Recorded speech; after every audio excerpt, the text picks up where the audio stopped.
இதோ உம்மிடத்தில் வருகிறோம். ஒரு மனைவி தன் புருஷனுக்கு துரோகம் செய்வது போல இஸ்ரவேல் வம்சத்தாராகிய நீங்கள் எனக்கு துரோகம் செய்தது மெய் என்று கர்த்தர் சொல்லுகிறார். இஸ்ரவேல் புத்திரர் தங்கள் வழியை மாறுபாடாக்கி தங்கள் தேவனாகிய கர்த்தரை மறந்ததின் நிமித்தம் அழுது கொண்டு விண்ணப்பம் செய்யும் சத்தம் உயர்ந்த ஸ்தானங்களிலே கேட்கப்படும். சீர்கெட்ட பிள்ளைகளே, திரும்புங்கள், உங்கள் சீர்கேடுகளை குணமாக்குவேன் என்றார். இதோ உம்மிடத்தில் வருகிறோம்.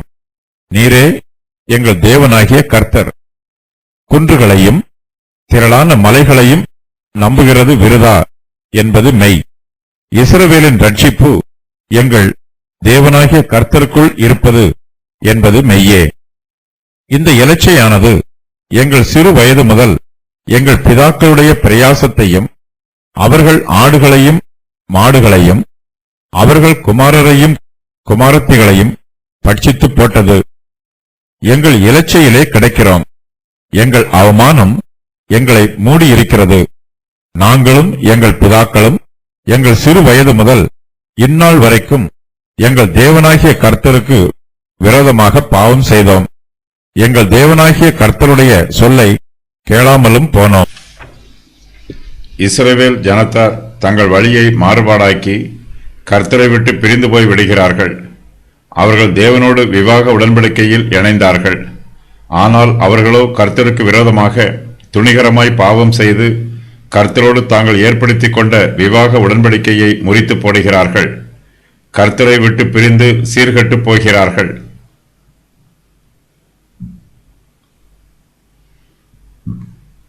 கர்த்தர் இஸ்ரவேல் ஜனத்தாரின் பாவங்களை அவர்களுக்கு எடுத்துச் சொல்லுகிறார். ஒரு மனைவி தன் புருஷனுக்கு துரோகம் செய்வது போல இஸ்ரவேல் வம்சத்தாராகிய நீங்கள் எனக்கு துரோகம் செய்தது மெய் என்று கர்த்தர் சொல்லுகிறார். கர்த்தர் தங்கள் மீது சொல்லுகிற குற்றச்சாட்டுக்களை இஸ்ரவேல் ஜனத்தாரில் சிலர் ஒத்துக்கொள்கிறார்கள். அவர்கள் தங்கள் பாவங்களுக்காக வருத்தப்பட்டு கர்த்தருடைய சமூகத்தில் பாவ அறிக்கை பண்ணுகிறார்கள். அப்போது அவர்கள் விண்ணப்பம் செய்யும் சத்தம் உயர்ந்த ஸ்தானங்களில் கேட்கப்படும் என்று கர்த்தர் சொல்லுகிறார். இஸ்ரவேல் புத்திரர் தங்கள் வழியை மாறுபாடாக்கி தங்கள் தேவனாகிய கர்த்தரை மறந்து விடுகிறார்கள். இந்த பாவத்தின் நிமித்தம் அவர்கள் கர்த்தரிடத்தில் அழுது கொண்டு விண்ணப்பம் செய்கிறார்கள். கர்த்தருக்கு முன்பாக தங்களை தாழ்த்துகிறார்கள். ஒருவர் நேரான வழியில் நடக்கும்போது பாவம் அவருடைய வழியை மாறுபாடாக்கிவிடும். இதுவரையிலும் நேரான பாதையில் சென்றவர்கள் கர்த்தருக்கு விரோதமாக பாவம் செய்தால் அவர்கள் தாறுமாறான பாதையில் செல்லுவார்கள். நம்முடைய தேவனாகிய கர்த்தரை மறப்பதே எல்லா பாவங்களுக்கும் மூல காரணம். நம்முடைய வழிகளில் நாம் கர்த்தரை நினைப்போம் என்றால் நம்முடைய வழி எப்போதுமே நேராக இருக்கும். அது ஒருபோதும் மாறுபாடாகாது. கர்த்தருடைய பிள்ளைகள் சீர்கெட்டு போய் விட்டார்கள். அவர்கள் தம்மிடமாய் திரும்பி வர வேண்டும் என்று கர்த்தர் அவர்களை அழைக்கிறார். அவர்கள் சீர்கெட்டு போனாலும் இன்னும் கர்த்தருடைய பிள்ளைகளாகவே இருக்கிறார்கள். ஆகையினால் கர்த்தர் அவர்களை அழைக்கும் போது சீர்கெட்ட பிள்ளைகளே திரும்புங்கள் என்று சொல்லுகிறார். கர்த்தர் தம்முடைய பிள்ளைகளிடம் இன்னும் அன்பாகவே இருக்கிறார். அவர்கள் மீது கரிசனையுடன் இருக்கிறார். அவர்கள் மாறுபாடான வழிகளில் நடந்தாலும் துன்மார்க்கமான பாவங்களை செய்தாலும் தம்மை விட்டு தூரமாய் விலகி போய் சீர்கெட்டு போனாலும் கர்த்தர் அவர்கள் மீது இன்னும் அன்பாகவும் கிருபையாகவும் இருக்கிறார். தம்முடைய இரக்கத்தையும் கிருபையையும் அவர்களுக்கு காண்பிக்க விரும்புகிறார்.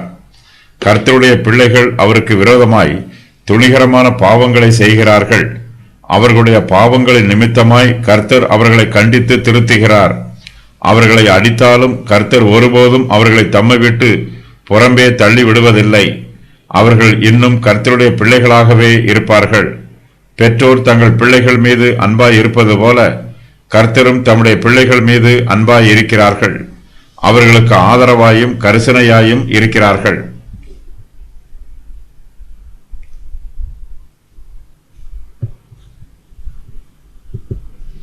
இஸ்ரவேல் ஜனத்தார் தங்களுடைய பாவங்களை உணர்கிறார்கள்.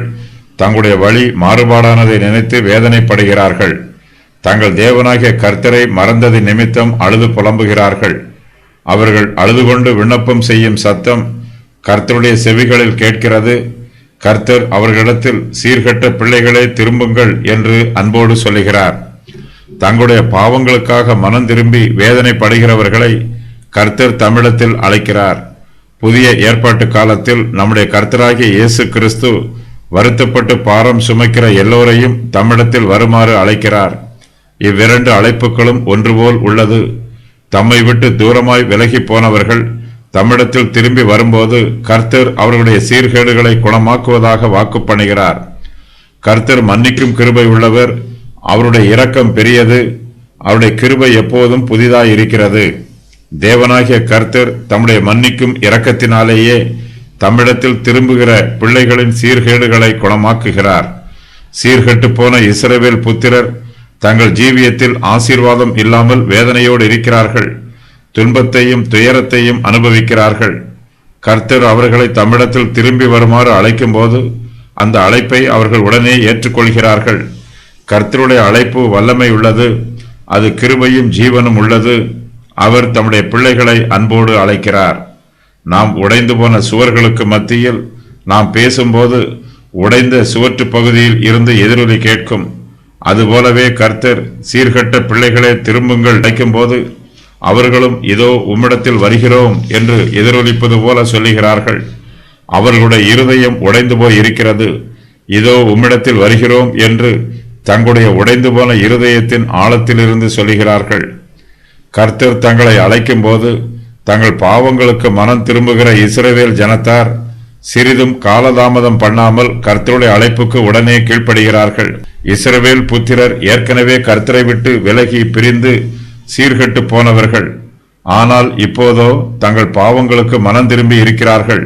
அவர்களுடைய ஜீவியத்தில் மறுபடியுமாய் இஸ்ரவேலின் பரிசுத்தரை தங்கள் தேவனாகிய கர்த்தராக ஏற்றுக்கொண்டிருக்கிறார்கள். நன்றியுள்ள இருதயத்தோடு கர்த்தரிடத்திற்கு திரும்பி வருகிறார்கள். நீரே எங்கள் தேவனாகிய கர்த்தர் என்று பயபக்தியோடு சொல்லுகிறார்கள். நாம் கர்த்தரை விட்டு பிரிந்து போவதற்கு நம்முடைய பாவங்களும் நம்முடைய மதி ஈனங்களுமே காரணமாயிருக்கும்.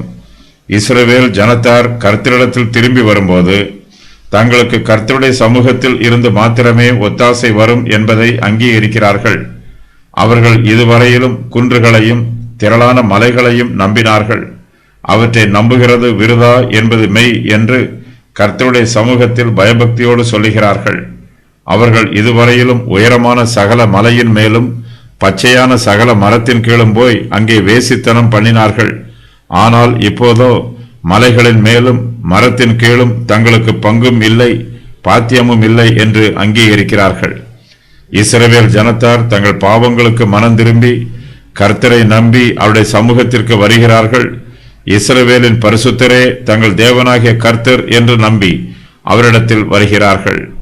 இஸ்ரவேலின் ரட்சிப்பு எங்கள் தேவனாகிய கர்த்தருக்குள் இருப்பது என்பது மெய்யே என்று பயபக்தியோடு சொல்லுகிறார்கள்.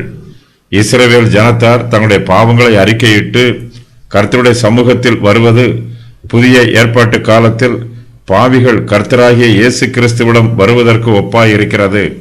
ரட்சிப்பு கர்த்தருடையது, அவருடைய ரட்சிப்பு மிகவும் பெரியது. நம்முடைய கர்த்தராகிய இயேசு கிறிஸ்து கல்வாரி சிலுவையில் தம்முடைய சுய இரத்தத்தையே நம்மை மீட்கும் கிரயமாக செலுத்தி நமக்கு மகா பெரிய ரட்சிப்பை கொடுத்திருக்கிறார். இஸ்ரவேல் ஜனத்தார் கர்த்தரை விட்டு தூரமாய் விலகி போய் சீர்கெட்டு போய் இருந்தார்கள். தங்கள் வேதனைகளுக்கும் துன்பங்களுக்கும் பாடுகளுக்கும் தங்களுடைய பாவங்களே காரணம் என்பதை இப்போது அங்கீகரிக்கிறார்கள். தங்களுடைய பாவங்களின் நிமித்தமாய் தங்களுக்கு நீதியான தண்டனை கிடைத்திருப்பதையும் ஒத்துக்கொள்கிறார்கள். அவர்கள் கர்த்தரை விட்டு பிரிந்து போய் விக்கிரகங்களை ஆராதனை செய்ததினால் அவர்களுக்கு ஏராளமான உபத்திரவங்கள் உண்டாயிற்று. இந்த இலச்சையானது எங்கள் சிறு வயது முதல் எங்கள் பிதாக்களுடைய பிரயாசத்தையும் அவர்கள் ஆடுகளையும் மாடுகளையும் அவர்கள் குமாரரையும் குமாரத்திகளையும் பட்சித்து போட்டது.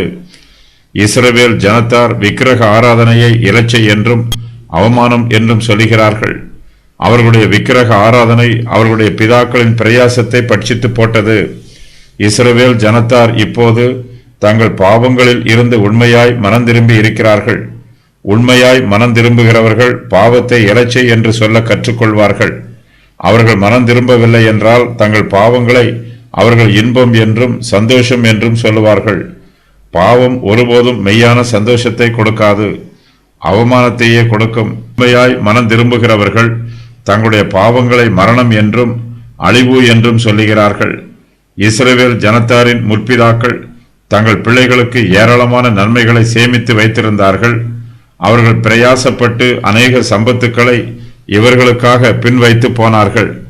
ஆனால் இஸ்ரவேல் ஜனத்தாரின் விக்கிரக ஆராதனை அவர்களுடைய பிதாக்கள் அவர்களுக்கு பின் வைத்து போன எல்லா நன்மைகளையும் ஆசீர்வாதங்களையும் பட்சித்து போட்டது. அவர்கள் ஆடுகளையும் மாடுகளையும் அவர்கள் குமாரரையும் குமாரத்திகளையும் பட்சித்து போட்டது. இஸ்ரவேல் ஜனத்தாரின் விக்கிரக ஆராதனை அவர்களுடைய ஐஸ்வர்யங்களை அழித்து போட்டது.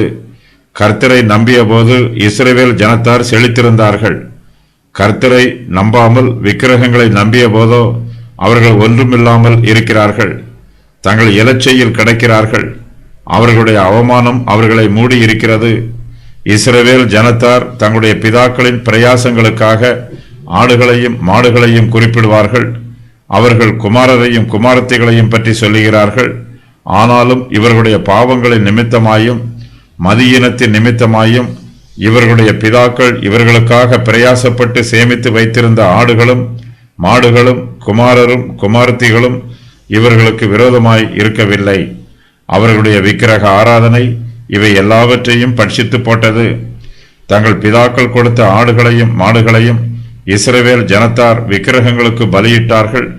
ஆனால் இவர்களுக்கு ஒரு நன்மையும் உண்டாகவில்லை. விக்கிரக ஆராதனையின் ஒரு பகுதியாக இன்னும் புத்திரரின் பள்ளத்தாக்கிலே மோளேகுக்கு தங்கள் குமாரரையும் குமாரத்திகளையும் பலியிட்டார்கள். ஆனாலும் அவர்களுக்கு ஒரு நன்மையும் உண்டாகவில்லை. அவர்களுடைய விக்கிரக ஆராதனை எல்லாவற்றையும் பட்சித்து போட்டது. இப்போது அவர்கள் இலச்சையில் கிடக்கிறார்கள். தங்களுடைய இழப்புகளை அவர்களால் தாங்கிக் கொள்ள முடியவில்லை. அவர்களுடைய அவமானம் அவர்களை மூடியிருக்கிறது. அவர்களுடைய பாவங்களின் நிமித்தமாய் அவர்களுக்கு தண்டனை கிடைத்திருக்கிறது. தங்கள் பாவங்களை பற்றி நினைக்கும் போது அவர்களுடைய குற்ற உணர்வுகளும் வேதனைகளும் அவர்களை வருத்தப்படுத்துகிறது. இஸ்ரவேல் ஜனத்தார் சந்ததி சந்ததியாக பாவம் செய்கிறார்கள். நாங்களும் எங்கள் பிதாக்களும் எங்கள் சிறு வயது முதல் இந்நாள் வரைக்கும் எங்கள் தேவனாகிய கர்த்தருக்கு விரோதமாக பாவம் செய்தோம். எங்கள் தேவனாகிய கர்த்தருடைய சொல்லை கேளாமல் போனோம் என்று சொல்லுகிறார்கள். இவர்கள் தங்கள் சிறு வயது முதல் கர்த்தருக்கு விரோதமாக பாவம் செய்திருக்கிறார்கள். தங்கள் பாவத்தை விட்டு விலகி வராமல் தங்கள் பாவங்களில் தொடர்ந்து ஜீவித்து வந்திருக்கிறார்கள். இந்நாள் வரைக்கும் கர்த்தருக்கு விரோதமாக பாவம் செய்து வருகிறார்கள்.